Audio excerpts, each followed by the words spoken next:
The government places strong emphasis on the integrity of the public service. We expect public officers to uphold the highest standards of integrity and professionalism. As I informed the House last year, the public service does not tolerate wrongdoing and misconduct. The government views every case of misconduct seriously and takes firm action, including prosecuting the cases vigorously where appropriate. Recent cases have shown that we take errant officers to task regardless of seniority or job function. We have systems and processes to maintain the integrity of the public service, and I agree with Mr. Singh's two suggestions for improving the integrity of the service. We regularly review and strengthen these measures to address weaknesses or adapt to new circumstances. For example, in addition to requiring all public officers to declare their financial standing when they are first appointed to the service and every year thereafter, we introduced rules last year on casino visits to reduce the risk of officers becoming indebted and susceptible to exploitation.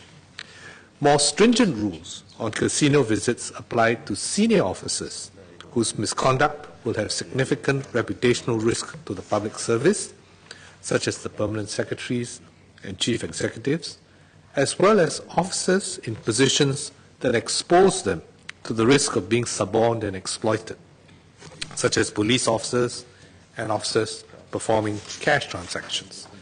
For example, while most officers are required to declare only if they have visited the local casinos more than 4 times in a month, senior public officers are required to declare every single visit they make. Public officers working on law enforcement matters involving the casinos are not allowed to visit the casinos except for official reasons. I think these are slightly tighter than what Mr. Singh had suggested. We have also extended mandatory job rotation for fraud-prone positions, such as those handling procurement and market-sensitive information.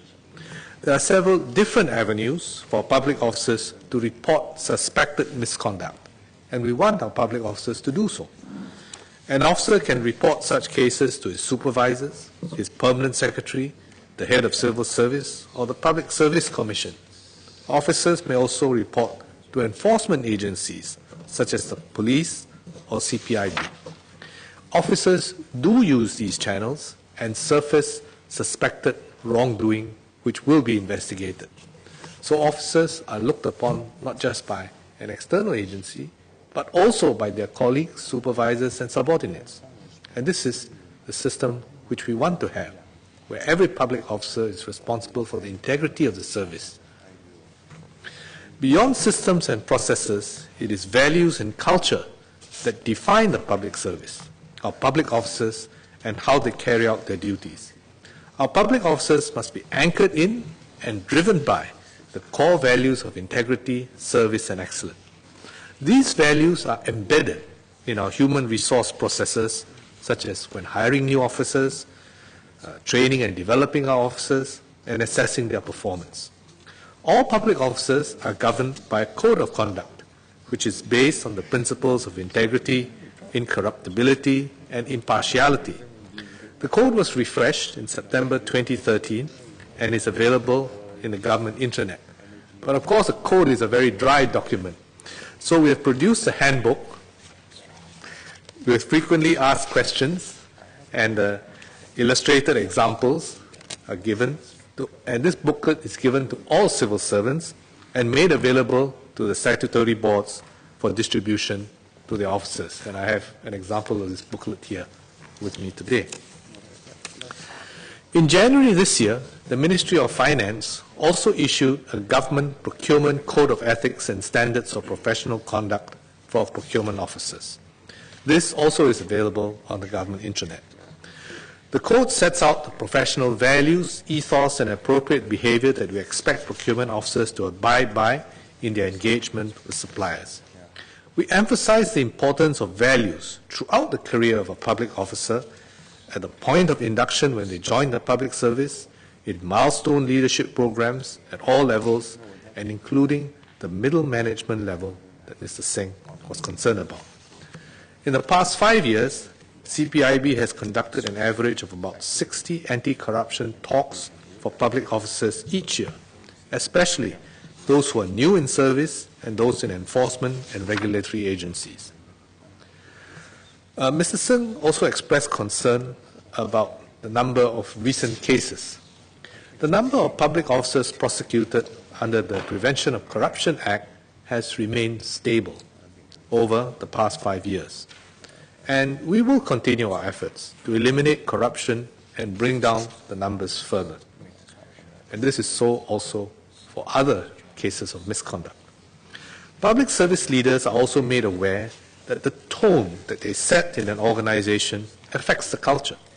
Their personal demonstration of the values of integrity and accountability helps the staff to understand the importance of both values and also the types of conduct which is acceptable and which they should carry out, and helps them to apply this in their daily work. Even with tight systems and processes and efforts to build strong values, there may be people who try to circumvent the rules. When wrongdoing occurs, we adopt a zero-tolerance approach and take firm action against the officer in a decisive and transparent manner. Madam Chairperson, though there are some errant officers, the vast majority of our public officers take pride in serving Singapore and Singaporeans and uphold the public service values of integrity, service, and excellence. Each year, we recognize our outstanding officers so that they will inspire their fellow officers and encourage those who are considering a public service career to do so. And I'm confident that our public officers will continue to do their best in their work and, in so doing, help to strengthen the public's trust and confidence in the public service.